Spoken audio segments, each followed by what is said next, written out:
Ici, Londres. Notre 9e bulletin d'information est terminé. Honneur et patrie. Allô, allô. Maquis de la Haute-Savoie. Maquis de la Haute-Savoie. Écoutez bien. Écoutez bien. Les consignes fraternelles que nous vous adressons en plein accord avec les autorités alliées. Primo, la mobilité dans les maquis est un élément essentiel de la lutte. L'augmentation des effectifs armés est certes plus que jamais souhaitable, mais elle ne doit en aucun cas diminuer votre mobilité. Mobilité qui, en cas de nécessité, doit vous permettre de changer complètement de région. Deuxièmement, le but des Allemands est de déclencher une insurrection et un combat général prématuré. Le but des Allemands est de vous accrocher pour vous détruire. La riposte consiste à savoir vous décrocher, à savoir, suivant les cas, éviter ou rompre le combat, à savoir vous disperser pour vous reformer aussitôt en vue de harceler l'ennemi à bon escient au moment venu.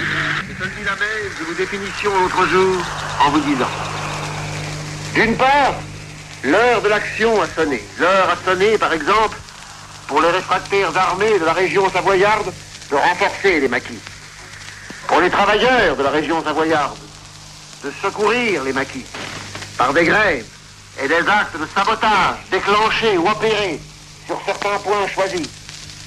Pour tous les patriotes savoyards de faire jouer sans réticence la solidarité française avec leur avant-garde au combat. Mais d'autre part, il est trop clair que l'ennemi calcule ses provocations pour forcer l'ensemble des patriotes à se découvrir avant leur hache. Trop clair par conséquent que l'insurrection générale, du fait même que selon la formule du général de Gaulle, elle est inséparable de la libération nationale, doit être coordonnée avec l'assaut final des armes alliées contre la Bastille européenne.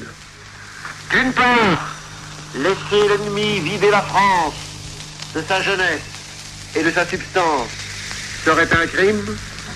D'autre part, lui donner l'occasion de profiter d'une supériorité provisoire qu'il a perdue sur tous les fronts, sauf sur le front des martyrs, pour décapiter la résistance et massacrer l'élite combattante du pays, serait une faute héroïque.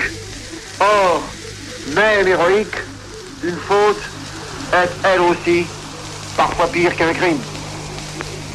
Terrible dilemme, en vérité. Il faut que la colère de la France s'exprime partout et partout se traduise en actes. Mais il faut aussi qu'elle se contienne assez pour n'éclater tout à fait, pour ne déborder tout à fait, qu'au jour où l'égalité des armes renforcera la supériorité du courage. Harceler l'ennemi en attendant de se mesurer ouvertement avec lui.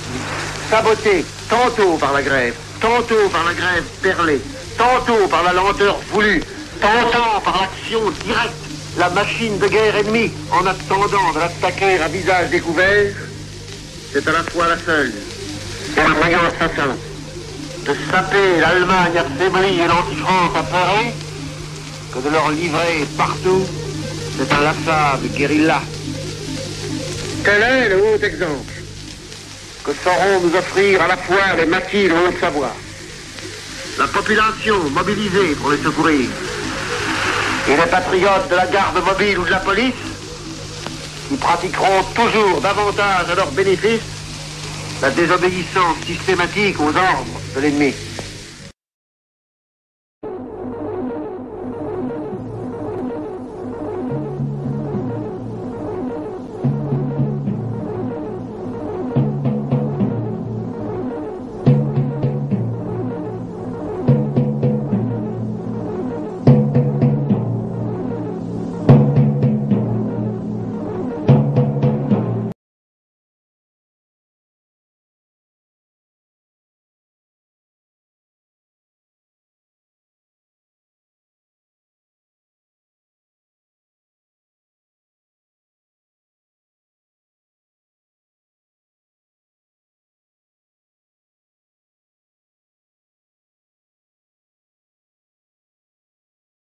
cœur d'une langueur monotone. Je répète, blesse mon cœur d'une langueur monotone.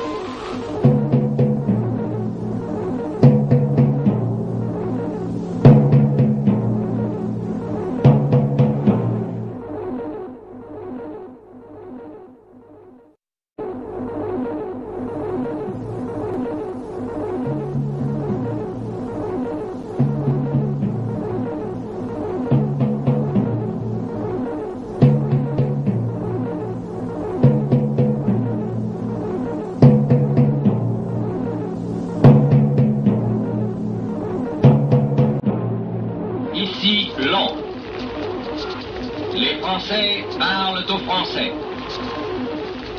Veuillez écouter tout d'abord quelques messages personnels. Les sanglots longs des violons de l'automne. Je répète, les sanglots longs des violons de l'automne. Blesse mon cœur d'une langueur monotone. Je répète, blesse mon cœur d'une langueur monotone.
Je répète, blesse mon cœur d'une langueur monotone.